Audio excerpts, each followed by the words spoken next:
Good afternoon.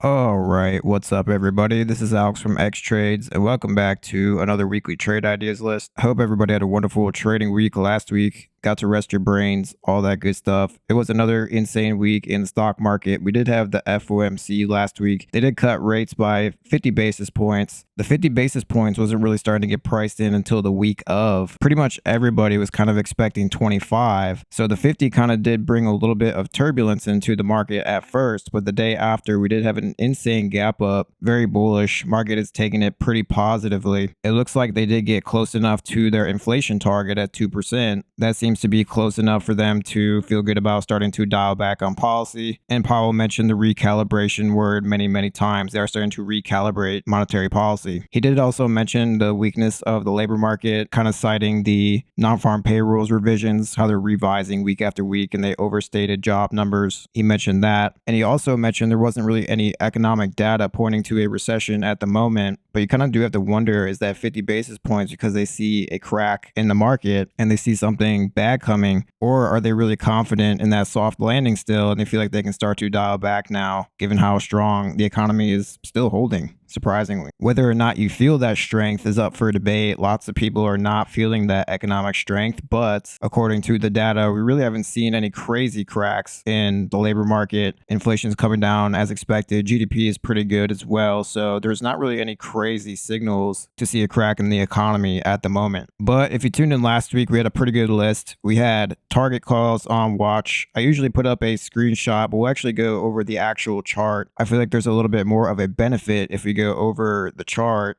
live. That way we can cover levels, kind of go in it more depth, and we can both learn from it and kind of see how the week played out prior. So target was pretty straightforward. We had it on our list actually a couple weeks ago. We re-added it because it did break out. So here was Friday's close. I mentioned this breakout looked good. We were back over all the EMAs and that really did play out. And we did hit that 156.42 that we marked in the video. This little structure low from this little gap fill down was kind of our price target for now. We did hit that and actually rejected off it a couple times. So you can kind of see we hit it right here. We actually hit very close to it on FOMC, sold off. Next day, gap up, rejection, kind of got back over it. And then another flush on Friday back under it. So the key to kind of get higher prices on target here was to close over 156.42. It was not able to do that with strength. So we're kind of at another crossroads here. We need it to get over 156.42 to see continued higher prices, get up to 161, 167, etc. So target did pretty good. Calls did pay out. Hopefully you caught that one. Looking pretty good. We also had Baidu on watch, a China play, another breakout play, kind of similar to target, I guess, but more of an oversold downtrend breakout. This was hitting lows at the 80s. Target's kind of a little bit more elevated, but either way, both were a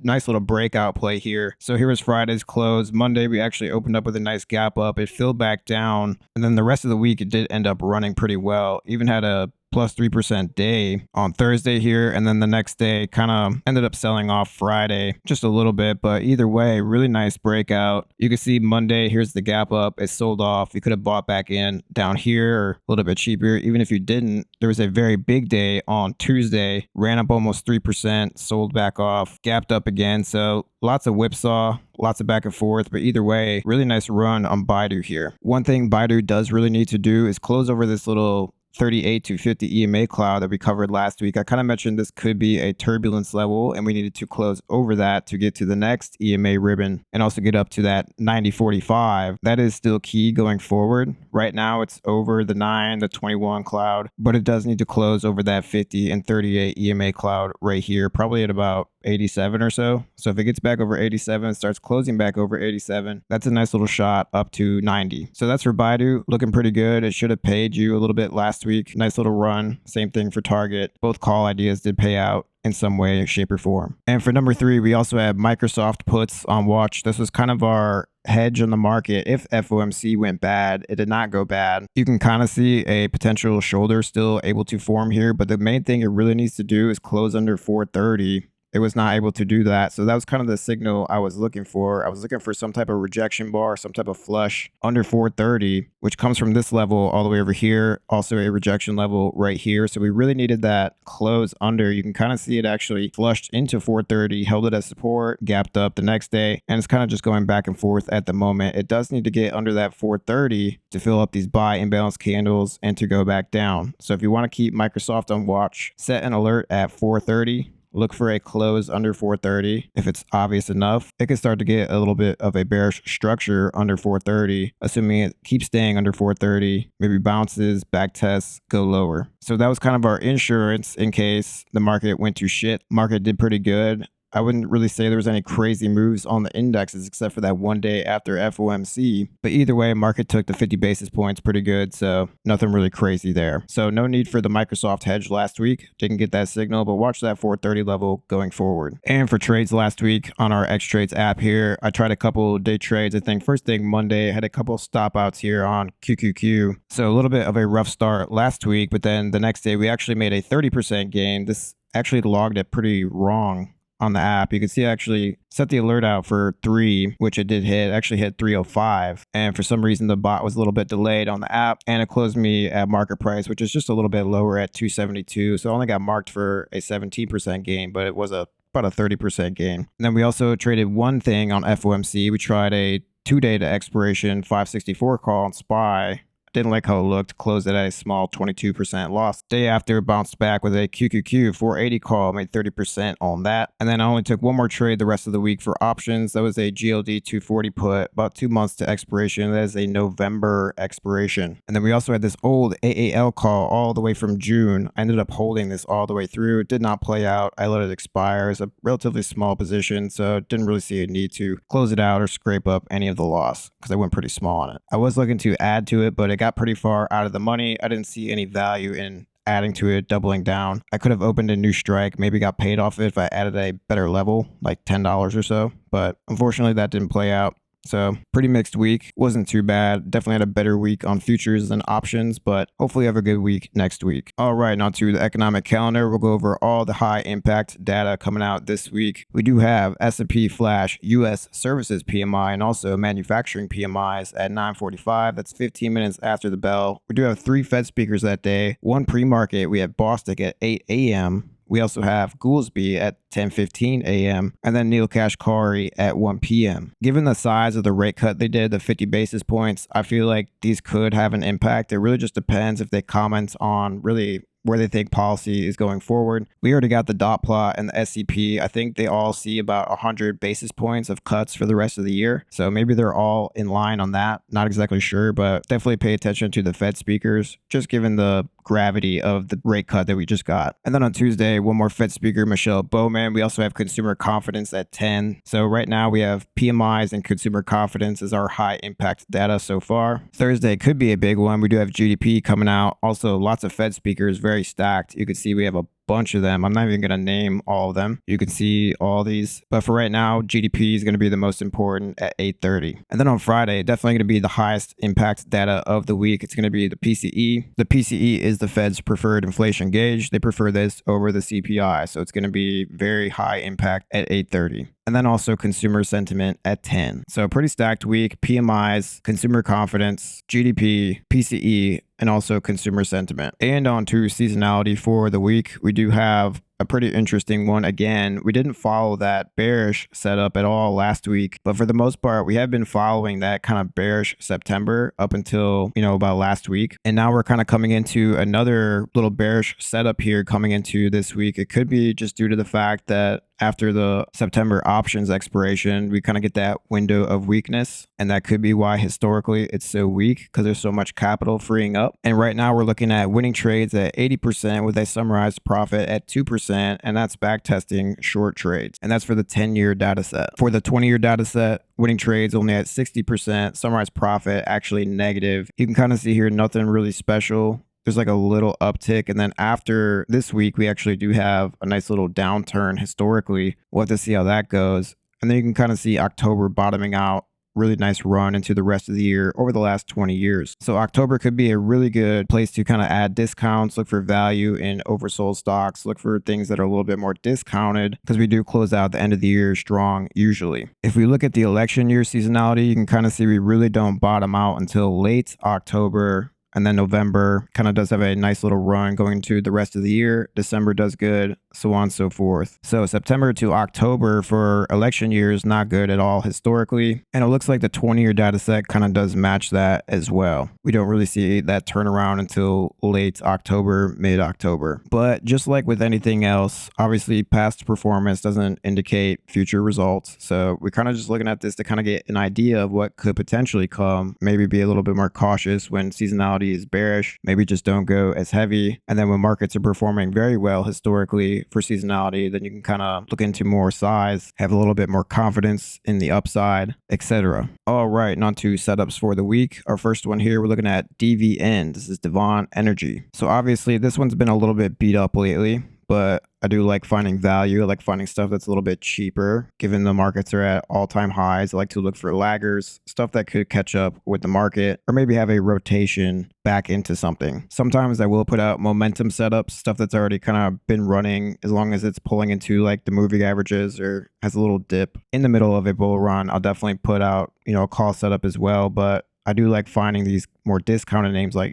Dollar General, Target's pretty discounted, Baidu, stuff like that. And if you guys watch my videos every week, you can kind of see that pattern. I kind of try to find value or look for value areas at least. So DVN, looking at this 40.51, previous double bottom support, nice little dead cat bounce right here as well. We did flush back below it, but now we're starting to close back over it. So I'm wondering if they swept the lows and are now willing to take it back higher. We do have a lot of moving averages in the way. As you can see, the 9, the 21, the 38 to 50, the 100, and the 200 cloud are still all up here. And they have been acting as resistance every time it comes back up. So you do have to be careful of that when you're buying lows and you're trading up into moving averages. They can reject. And sometimes it's good to use them as price targets. Like you could use this 38 to 50 EMA as a price target from the 40-50 area if you were to go long calls on this DVN setup. But we're looking at calls on this one. Risk off is definitely just going to be below 39. So you got about $1.70 if it opens at the same spot. $1.70 potential of downside with upside up to 43, 44, so on and so forth, up to this little moving average right here. So that's for DVN. Looking at calls, usually actually XLE Energy, it does perform better relative to the S&P in September. So I believe that September and April, the last 5 years, are the best months for energy to outperform the S&P. So maybe we can kind of see that reflect in energy late in this month maybe. We can kind of see a dead cat bounce here, see a nice little run up in energy. Just watch that 40, 50, and also that 39. But DVN, looking at calls, definitely be patient. I would definitely maybe just look at November expiration minimum. I think that's probably going to be the minimum for all my swings. Maybe October, but it'd have to be a smaller, kind of more confident setup that I felt good about for October. All right, number 2, we're looking at MU. This actually has earnings coming up in a couple of days. So it's in 3 days. You definitely got to be careful with that. I really just like how it's holding up the support and it's starting to kind of poke out of this downtrend now. So I'm kind of looking for a quick pop up into earnings, maybe day trade it. If you really did want to gamble on earnings, which I really wouldn't recommend, but if you really buy a lot of time on expiration and you start small, you don't really go big for earnings, it's okay to do that and take the risk. You do have MU very cheap, very low compared to Nvidia, compared to a lot of other things. So MU and Intel are kind of the beat down semi stocks while everything else is kind of outperforming. And if you kind of see that as an opportunity, that could be setting up for a nice quarter on earnings, given it's already sold off so much. So if they have low expectations going into earnings for any reason, I haven't looked into the numbers on the analyst expectations, but if it's been selling off this much, that could be from low expectations, market trying to price it in, and they could be expecting a little bit less from this quarter. So if they beat and they sandbag because expectations are already so low, that could set us up for a big bounce. So that's one way to look at earnings, trying to find the ones that have sold off a lot. There's actually research by either Morgan Stanley or Goldman Sachs. I don't remember who it was. They put it out in 2022. They did mention the highest probability for good earnings moves are usually the ones that have been selling off the most. And we've seen that pattern a lot. I mean, you can find lots of stuff that's been getting beat down and then they just have this insane bounce off the lows after earnings because the expectations were so low. That gives it a higher probability to see that upside move from the lows. But yeah, that's really it. MU looking at calls. Probably going to stick to day trades for right now. For Monday and Tuesday. Earnings is on Wednesday. Maybe we can get a run up Monday and Tuesday. We'll have to see. It really needs to stay outside of this downtrend. But either way, if it does start closing very obviously outside this downtrend, that could be a good setup for earnings. And they could be setting up for a nice little pop. We'll have to see. If you were to go with earnings for some reason, which is very risky, by the way, I would definitely go with only January expiration minimum. Maybe even further out, like March, February, next year type stuff. So be very careful. Earnings is risky, but MU is pretty cheap. Nice little setup here at the lows. All right, on to the indexes. So last week we were really just focused on this supply, which actually took a couple days to even get out of. So it took the FOMC to really gap up outside of this. Might have to go into the shorter term time frames to even see it. So you can see Monday here, just a little bit of turbulence at this little supply area right here. We actually broke out of it very briefly, went back below it, chopped more inside supply. So it's very hard to trade this, especially if you're trying to go long inside supply. Very choppy. So that was a little bit tough. The day after, once we gapped over supply, you can kind of see sold off a little bit at the open, but then dip buyers showed up and it rallied the rest of the day. That's because we broke that all-time high. Once you break the all-time highs, it makes it a little bit easier to trade the trend, trade momentum, because that level is broken. It's not going to trade like this. It'll trade more with higher lows, higher highs, a little bit more simple. A little bit slower though, because the VIX goes super low. So when you break all-time highs, VIX goes, to 16, goes wherever, and that makes the price action very slow. But you do get that steady momentum up, higher lows, higher highs. And then we also kind of did dip into 565. This gap is actually from the dividend. So they announced that dividend, and instantly when a dividend gets announced, it does get priced in. So you'll see price go lower. The options are already priced in, for puts. So you can't make money off arbitrage or anything. So if you went with puts the day before, you probably wouldn't have got paid on this because it was already priced in for the dividend drop. But either way, it did kind of pull into that 565, which is also the top of supply. Really nice bounce off that area technically. So for this week, we are kind of just focused on 565. I really wouldn't get bearish on the market until SPY closes under 565 again, maybe even 560 for good measure. You can kind of see we did close under it a few times, but there really wasn't like a crazy rejection bar or anything. I mean, you could call this crazy. It went all the way up to 568, closed back at 561. It's a pretty good move. But either way, you kind of had the moving average in the way, 921, held as a higher low. So that does make it a little bit harder. So I wasn't really interested in puts last week. I didn't really see a crazy breakdown after FOMC. I mean, it only closed down, what? 0.3%. That's not a big close down for an FOMC day. So I didn't really feel good about getting into puts then, even though we had the rejection. Microsoft really wasn't breaking down.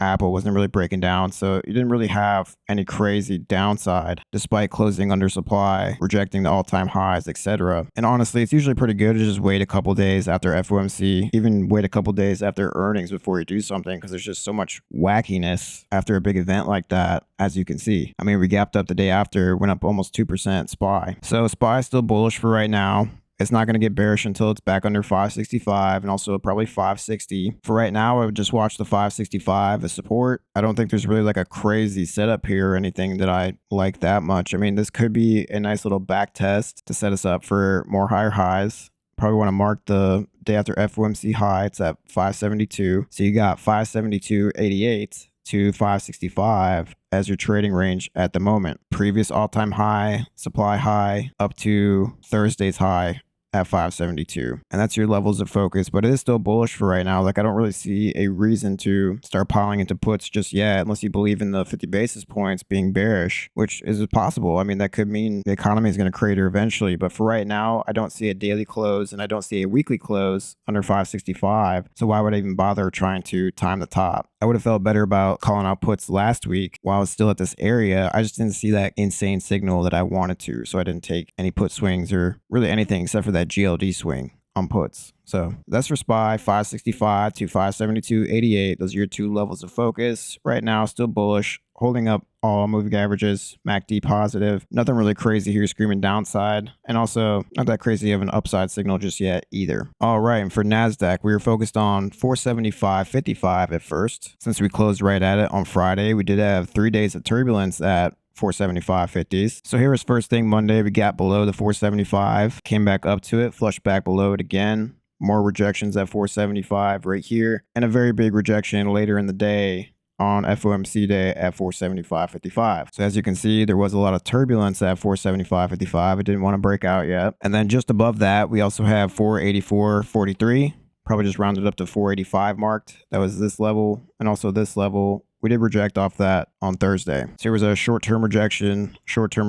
We did get back over it. Once we lost it right here, that set us up for downside into Friday, plus about a 50% gap fill. So for right now, 484.40s are just probably mark 485. 485 will be your focus this week on NASDAQ still. It will need to break over that to kind of fill this little gap. NASDAQ does have a little bit more room up to all-time high compared to SPY, already at all-time high. NASDAQ is a little bit lagged. There is still a little bit more room, but it does need to get over that 485 before doing any of that. Right now, that 485 is short-term resistance. You also have 475.50s. That's another kind of support actually below. So if for some reason we do dip into 475, you can look for scalps there, look for calls, short-term stuff. And that's really about it. There's not really a crazy setup here at the moment. A little bit stuck at resistance. We do have a nice little wick push-up bar here. It looks like it does want to go for higher prices. Doesn't look too bad. You're also trending over all moving averages. Your 9, 21, your 38 to 50. We're over all those at the moment. MACD is positive, so looking pretty good. I mean, I don't really see anything too bearish here yet. I might look for put scalps at 485 again. It really just depends on the VIX. The VIX does have to be going positive. There does have to be a very big pop. A little bit more of a signal than 16 here, because 16 is very low. And same thing for SPY. I really wouldn't want to go short until below 465, but QQQ, or the 485, is a pretty big red zone. I will want to watch that for potential rejections, but I'm also watching it for a breakout as well. So if for some reason it does want to start closing over 485, I would definitely be more inclined to go with the momentum, buy the dips on the higher lows, and just kind of follow the trend, kind of like this. So when it's pulling into the 15-minute EMA, you scalp, go long.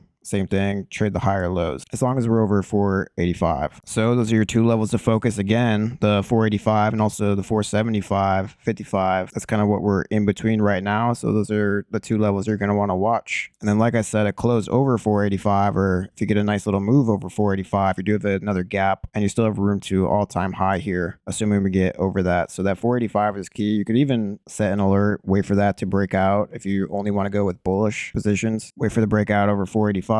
Look for that gap fill, and so on and so forth. All right, and last but not least, we'll go over the VIX. So last week I was looking for kind of a further move down in the VIX. I was kind of hoping to get down to 14 eventually. We did have a little bit of turbulence to get down to these 16s. We did have some turbulence here to get down to lower 16. As you see, Tuesday and Wednesday, we did have a nice little spike, almost got up to 20 on the VIX. And I was looking for a close over 18 to see higher VIX prices, but this bar really wasn't convincing to me. This just doesn't look like a bar that's going to lead to higher prices. So this VIX signal over 18 did not make me take any puts or kind of get a little bit more bearish on the market, which thank God it didn't, because VIX got crushed the next day. Market was very bullish. I think we day traded calls the day after FOMC and did pretty good on them. So it's pretty much the same thing as last week. So here's last Friday's close. We're just a little bit lower. Right now, VIX is still setting up to go to lower 14s. I don't really see a reason for the VIX to go higher just yet. But the same thing as last week, if we do get a very convincing close over 18 with a kind of a solid bar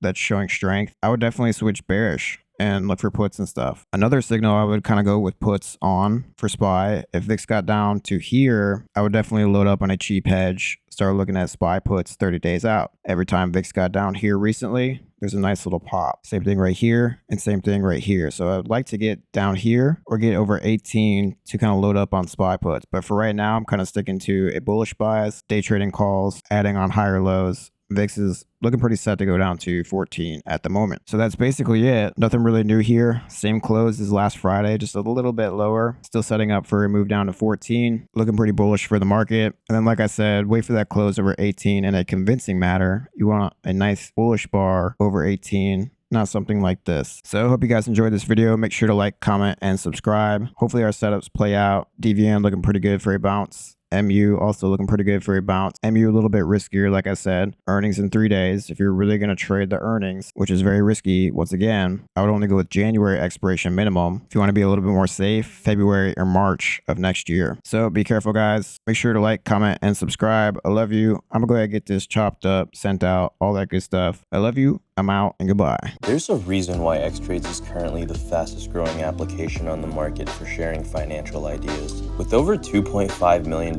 paid in the last 2 years to contributors, users are flocking to see what trades the top traders on the leaderboard are sharing in real time. If you're looking to grow your reputation as a trader on the internet or discuss your trading ideas with other reputable investors, click the link below and get connected with a trading mentor today, completely free of charge.